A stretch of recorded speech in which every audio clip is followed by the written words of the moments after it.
खड़े रहते भारत माता के गोद में पैदा हुआ उसी भारत माता को गाली देते हैं, अपनी माँ को गाली देने के बराबर है। वो नकली करते हैं, उनकी मदर उनके पिताजी दिन भर जग कराते, पूजा कराते, छठ से लेकर सब कुछ करते थे। क्यों करते हैं? बेटे की शादी हो रही है तो 7 फेरे लगवाते, ही तो सनातन धर्म की क्रिया है। अगर ये नहीं करना तो निकाह करना चाहिए, तब ना हम लोग मानते हैं कि सनातन धर्म के खिलाफ है। नमस्कार, मैं प्रशांत और आप देख रहे हैं टी न्यूज़। देखिए, जब से भगवान राम के गर्भगृह में लौटने की प्रक्रिया शुरू हुई है या फिर ये कहें कि चर्चाएं शुरू हुई है, जो इंडिया अलायंस के नेता हैं वो लगातार सनातन विरोधी बयानबाजी कर रहे हैं। अब ऐसे में आज एम.के. स्टालिन को जो संसदों की जो अदालत है उनमें समन किया गया है कि आपको आना पड़ेगा जवाब देने के लिए। कैसे देखते हैं? देखिए, भारत का डेमोक्रेसी का सबसे बड़ा पवित्र यही कारण है कि यहाँ बोली की स्वतंत्रता है। दुनिया के देशों में नेशन के खिलाफ, राष्ट्र के खिलाफ बोलने वालों को बड़ी कड़ी सजा है और भारत आज़ादी के 75वां साल गुजार रहा है, लेकिन इस तरह के गंदे लोग जो अपनी ही मिट्टी पर खड़े रहते भारत माता के गोद में पैदा हुआ उसी भारत माता को गाली देते हैं, अपनी माँ को गाली देने के बराबर है।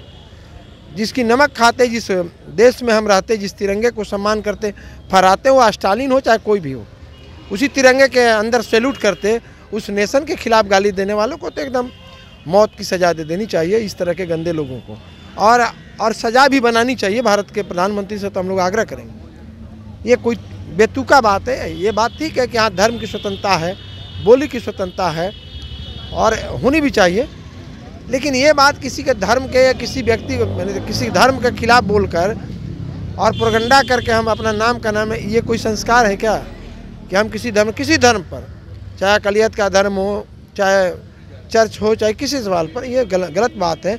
और इस तरह की परंपराओं में नाम छपने की, छपास की बीमारी इसी तरह के उनके संस्कार में होगा तो किसी तरह गाली देते हैं। लेकिन इस तरह की टिप्पणी बेतुका है, दुर्भाग्यपूर्ण है और नेशन को गाली देने वालों पर कड़ी सज़ा होनी चाहिए। खुर्शीद आलम जो है वो पाकिस्तान समर्थक पोस्ट लिखते हैं, जिसके बाद बवाल मच जाता है।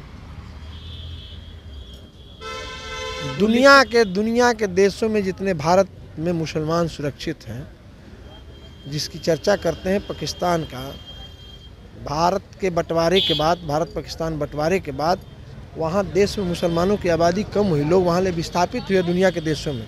अब भारत में लोग बड़ी आबादी बढ़ी, 9 से 14, 15%, 17% आबादी हो गई।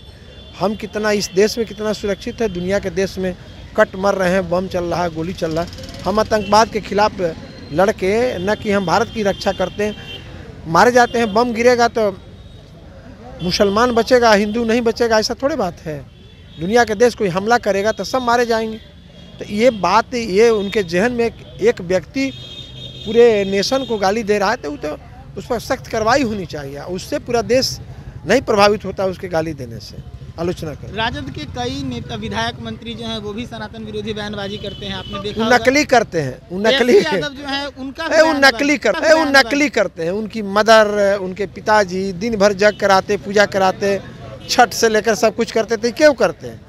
बेटे की शादी हो रही है तो 7 फेरे लगवाते, ही तो सनातन धर्म की क्रिया है। अगर ये नहीं करना तो निकाह करना चाहिए, तब ना हम लोग मानते हैं कि सनातन धर्म के खिलाफ है।